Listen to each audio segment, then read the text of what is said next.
ಜೀವಿಕ ಸಂಘಟನೆಯ ಜಿಲ್ಲಾ ಸ್ಥಿತಿ ಘಟಕದಿಂದ ಮಕ್ಕಳಿಗಾಗಿ ವಿಶೇಷ ಕಾರ್ಯಕ್ರಮ ತಾಲೂಕಿನ ತಮ್ಮನಾಯಕನಹಳ್ಳಿಯ ಅಂಬೇಡ್ಕರ್ ಭವನದಲ್ಲಿ ಆಯೋಜಿಸಲಾಯಿತು. ಈ ಕಾರ್ಯಕ್ರಮದಲ್ಲಿ ಮಕ್ಕಳಿಗೆ ಕಲಿಕಾ ಸಾಮಗ್ರಿಗಳ ವಿತರಣೆಯ ಜೊತೆಗೆ ಆಟೋಟ ಸ್ಪರ್ಧೆಗಳನ್ನು ನಡೆಸಲಾಯಿತು.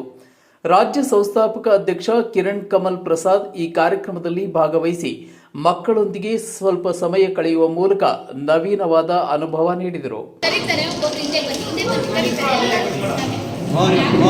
ಕರೆಕ್ಟ್ ಮೇಲೆ ನೇಮ್ ಕರೆಕ್ಟಾಗಿ ಬರಬೇಕು.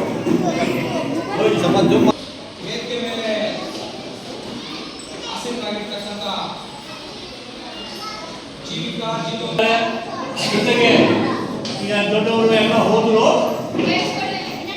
ನಿಮ್ಮ ತಗೊಳ್ಳಿ, ನಿಂತ್ಕೊಳ್ಳಿ, ಕೂತ್ಕೊಳ್ಳಿ, ನಿಂತ್ಕೊಳ್ಳಿ. ದೇಶಕ್ಕೆ ಬೇಕಾಗಿರ್ತಕ್ಕಂಥದ್ದು ಶಿಕ್ಷಣ. ಆ ಶಿಕ್ಷಣದ ಮೌಲ್ಯಗಳು ಯಾವುದೇ ಒಂದು ದೇಶದಲ್ಲಿ ದೊಡ್ಡ ಮಟ್ಟದಲ್ಲಿ ಬೆಳೆದ್ರೆ. ಮಾಧ್ಯಮಗಳೊಂದಿಗೆ ಮಾತನಾಡಿದ ಕಿರಣ್ ಕಮಲ್ ಪ್ರಸಾದ್, ಮಕ್ಕಳು ದೇವರಿಗೆ ಸಮಾನ. ಇವರು ಸೂಕ್ತ ಮನಸ್ಸಿನವರಾಗಿರುವುದರಿಂದ ಅವರ ಉನ್ನತಿಗಾಗಿ ಶಿಕ್ಷಣವನ್ನು ಒದಗಿಸುವುದು ನಮ್ಮ ಕರ್ತವ್ಯ. ಮಕ್ಕಳನ್ನ ಜೀತಕ್ಕೆ ಇಡುವುದು ಕಾನೂನು ಬಾಹಿರವಾಗಿದೆ. ಮಕ್ಕಳಿಗೆ ಶೈಕ್ಷಣಿಕ ಹಕ್ಕು ನೀಡುವುದು ಪೋಷಕರ ಮೌಲ್ಯ ಕರ್ತವ್ಯವಾಗಿದ್ದು ಅವರ ಬುದ್ಧಿ ವಯಸ್ಸಿಗೆ ತಕ್ಕಂತೆ ಬೆಳೆಯಲು ಅವಕಾಶ ನೀಡಬೇಕೆಂದು ಹೇಳಿದರು. ಮಕ್ಕಳನ್ನು ಜೀತಕ್ಕೆ ಇಡುವುದು ಮಾತ್ರವಲ್ಲ, ಶಾಲೆಗೆ ಕಳುಹಿಸದೆ ಮನೆಗಳಲ್ಲಿ ಕೆಲಸ ಮಾಡಿಸುವುದು ಕೂಡ ಅಪರಾಧವಾಗಿದೆ. ಜೀತ ವಿಮುಕ್ತ ಮಕ್ಕಳಿಗಾಗಿ ಸರ್ಕಾರದಿಂದ ಪ್ರತ್ಯೇಕ ಸೌಲಭ್ಯಗಳಿವೆ ಎಂಬ ಮಾಹಿತಿಯನ್ನು ಹಂಚಿಕೊಂಡರು. ಜೀವಿಕಾ ಜೀತ ವಿಮುಕ್ತಿ ಕರ್ನಾಟಕ ರಾಜ್ಯ ಸಂಚಾಲಕ. ನಾವು ಜೀತದ ಹುಟ್ಟಿದ್ದೆ 1987. ಜೀತ ಪದ್ಧತಿಯನ್ನು ನಾಶಗೊಳಿಸಬೇಕು ಎಂಬ ಒಂದು ಸಂಘಟನೆ ಕಟ್ಟಿದ್ದೀವಿ. ಜೀತ ಪದ್ಧತಿ ಗುರಿ ಜೀತ ಪದ್ಧತಿ ಕಾನೂನನ್ನು ಬಹಳ ಪರಿಣಾಮಕಾರಿಯಾಗಿ ಅನುಷ್ಠಾನಗೊಳಿಸಬೇಕು ಸರ್ಕಾರದ ಅಧಿಕಾರಿಗಳು ಎಂಬ ಉದ್ದೇಶದಲ್ಲಿ ಕೆಲಸ ಮಾಡ್ತಾ ಇದ್ದೀವಿ. ಇದರ ಜೊತೆಗೆ ಗೀತದಾಳಿಗಳ ದಲಿತರ ಒಟ್ಟಾರೆ ಜೀವನದ ಎಲ್ಲಾ ಸಮಸ್ಯೆಗಳು, ಎಲ್ಲ ಮಾನವ ಹಕ್ಕುಗಳ ಜಾರಿಗೊಳಿಸಲಿಕ್ಕೆ ನಾವು ಪ್ರಯತ್ನ ಮಾಡ್ತಾ ಇದ್ದೀವಿ. ಅದರಲ್ಲಿ ಒಂದು ಹಲವಾರು ಕಾರ್ಯಕ್ರಮ ಬಗ್ಗೆ ಪ್ರಸ್ತಾಪ ಮಾಡೋಲ್ಲ. ಬಹಳ ಮುಖ್ಯವಾಗಿ ಮಕ್ಕಳು, ಕೂಲಿ ಮಾಡುವ ಮಕ್ಕಳು, ಜೀತ ಮಾಡುವಂತಹ ಎಲ್ಲ ಮಕ್ಕಳು ಉತ್ತಮವಾದ ಶಿಕ್ಷಣ ಕಲಿಬೇಕು. ಅವರ ಬಗ್ಗೆ ನಾವು ಮೊದಲು ಸಂಘಟನೆ ಹುಟ್ಟಿದಾಗಲಿಂದಲೂ ಇದರ ಬಗ್ಗೆ ಕಾಳಜಿ ಇದೆ. ಇತ್ತೀಚೆಗೆ ಸರ್ಕಾರಿ ಶಾಲೆಗೆ ಹೋಗುವ ಮಕ್ಕಳನ್ನ ಆ ಸಂಜೆ ಶಾಲೆ ಒಟ್ಟಿಗೆ ತಂದು ಅವರನ್ನ ಆ ಊರಿನ ಯುವಕ ಯುವತಿಯರನ್ನ, ಶಿಕ್ಷಿತ ಯುವಕ ಯುವತಿಯರನ್ನ ಆ ಊರಿನವರಿಂದಲೇ ಏನು ಸಂಬಳ ಇದೆ, ಸಹಕಾರ ಇದೆ, ಮತ್ತೆ ಊರಿನ ಹಿರಿಯರಿಂದಲೇ ಅವ್ರಿಗೆ ಬೇಕಾದ ಪರಿಕರಗಳನ್ನೆಲ್ಲ ಕೊಡಿಸಿ ಆ ಪಾಠ ಮಾಡಿರ್ತಕ್ಕಂಥ ಮೇಷ್ಟ್ರು ಕೂಡ ಗೊತ್ತಿರಲ್ಲ. ಆ ಊರಲ್ಲಿ ಚಿಕ್ಕ ಮಗು ಇದ್ದಾಗ ಆ ಊರಿನ ದೊಡ್ಡ ಮನುಷ್ಯರು ಇರ್ತಾರಲ್ಲ, ಅವರು ಕೂಡ ಗೊತ್ತಿರಲ್ಲ. ನಮ್ಮ ಅಂಬೇಡ್ಕರ್ ಇಡೀ ದೇಶಕ್ಕೆ, ಇಡೀ ಪ್ರಪಂಚಕ್ಕೆ ಮಾದರಿಯ.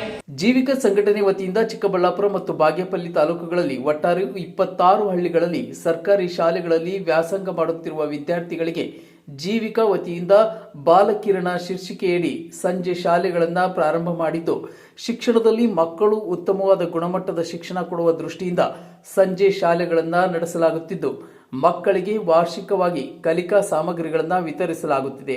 ಜೀವಿಕಾ ಸಂಜೆ ಶಾಲೆಯ ಜಿಲ್ಲಾ ಕೋಆರ್ಡಿನೇಟರ್ ಆಗಿ ಕೆಲಸ ಮಾಡ್ತಾ ಇದ್ದೀನಿ. ನಮ್ಮ ಮೂಲ ಉದ್ದೇಶ ಸರ್ಕಾರಿ ಶಾಲೆಗೆ ಹೋಗ್ತಕ್ಕಂಥ ಮಕ್ಕಳ ಶೈಕ್ಷಣಿಕ ಪ್ರಗತಿಯನ್ನು ಹೆಚ್ಚಿಸಲಿಕ್ಕೆ ನಾವು ಈ ಕಾರ್ಯಕ್ರಮವನ್ನು ಮುಂದುವರಿಸ್ತಾ ಇದ್ದೀವಿ. ಡಾಕ್ಟರ್ ಕಿರಣ್ ಕಮಲ್ ಪ್ರಸಾದ್ ಸರ್ ಅವರ ಮಾರ್ಗದರ್ಶನದಲ್ಲಿ ಈಗ ನಾವು ಈ ಕಾರ್ಯಕ್ರಮ ನಡೆಸ್ತಾ ಇದ್ದೀವಿ. ಇತ್ತೀಚಿನ ಸಮೀಕ್ಷೆಗಳ ಪ್ರಕಾರ 8ನೇ ಕ್ಲಾಸ್ ಹೋಗ್ತಕ್ಕಂಥ ಮಗುಗೆ 2ನೇ ಕ್ಲಾಸ್ 3ನೇ ಕ್ಲಾಸು ಪಠ್ಯವನ್ನು ಓದಲಿಕ್ಕೆ ಬರಲ್ಲ. ಎಸ್ಪೆಷಲಿ ಯಾರಂತಂದರೆ ಸರ್ಕಾರಿ ಶಾಲೆಗೆ ಹೋಗ್ತಕ್ಕಂಥ ಮಕ್ಕಳು. ಆ ಮಕ್ಕಳನ್ನ ಹಿತದೃಷ್ಟಿ ಇಟ್ಕೊಂಡು ನಾವು ಈ ಮಕ್ಕಳಿಗೆ ಸಂಜೆಯಲ್ಲಿ ಕ್ಲಾಸ್ಗಳನ್ನ, ತರಗತಿಗಳನ್ನು ಮಾಡೋ ಮುಖಾಂತರ ಆ ಊರಿನಲ್ಲಿರ್ತಕ್ಕಂಥ ಯುವಕರನ್ನ ಗುರುತಿಸಿ ಅವ್ರಿಗೆ ಎಲ್ಲ ಥರದ ಎಲ್ಲ ಸಬ್ಜೆಕ್ಟ್ಗಳ ಒಂದು ತರಬೇತಿಗಳನ್ನು ಕೊಟ್ಟು ಅವ್ರನ್ನ ಒಂದು ಸಂಪನ್ಮೂಲ ವ್ಯಕ್ತಿಗಳನ್ನಾಗಿ ಮಾಡಿ ಪ್ರೇರಕರಂತ ನಾವು ಕರಿತೀವಿ. ಆ ಪ್ರೇರಕರಿಂದ ಆ ಮಕ್ಕಳಿಗೆ ಒಳ್ಳೆ ಮಾರ್ಗದರ್ಶನ ಕೊಟ್ಟು ಈ ಮಕ್ಕಳನ್ನ ಶೈಕ್ಷಣಿಕವಾಗಿ ದೊಡ್ಡ ಮಟ್ಟದಲ್ಲಿ ನಾವು ಬದಲಾಯಿಸಬೇಕು ಅನ್ನುವಂಥ ಒಂದು ದೊಡ್ಡ ಮಹದಾಸೆ ನಮ್ಮ ಸಂಘಟನೆ. ಈ ಕಾರ್ಯಕ್ರಮದಲ್ಲಿ ಜೀವಿಕಾ ರಾಜ್ಯ ಸಂಚಾಲಕರಾದ ಮೂರ್ತಿ ಈಶ್ವರ್, ಜಿಲ್ಲಾ ಸಂಚಾಲಕರಾದ ನಾರಾಯಣಸ್ವಾಮಿ, ಚನ್ನರಾಯಪ್ಪ ಹಾಗೂ ಮಹಿಳಾ ಸಂಚಾಲಕರಾದ ವೆಂಕಟನಾರಾಯಣಮ್ಮ ಸೇರಿದಂತೆ ನಟ ಸಂಜೆ ಶಾಲೆಯ ಜಿಲ್ಲಾ ಸಂಯೋಜಕರು ಶ್ರೀನಿವಾಸ್, ನರಸಿಂಹಪ್ಪ ಮತ್ತು ಗ್ರಾಮಸ್ಥರು ಹಾಜರಿದ್ದರು. ಸಂಜೆ ಶಾಲೆಯ ಶಿಕ್ಷಕಿ ನಂದಿನಿ ಮತ್ತು ದೊಡ್ಡ ಕಿರುಗಂಬಿಯ ಗೀತಾ, ದೇವರಾಜ್ ಸೇರಿದಂತೆ ಅನೇಕರು ಕಾರ್ಯಕ್ರಮದ ಯಶಸ್ಸಿಗೆ ಸಹಕರಿಸಿದರು. ತುತ್ತು ಕೂಡಿಗೂ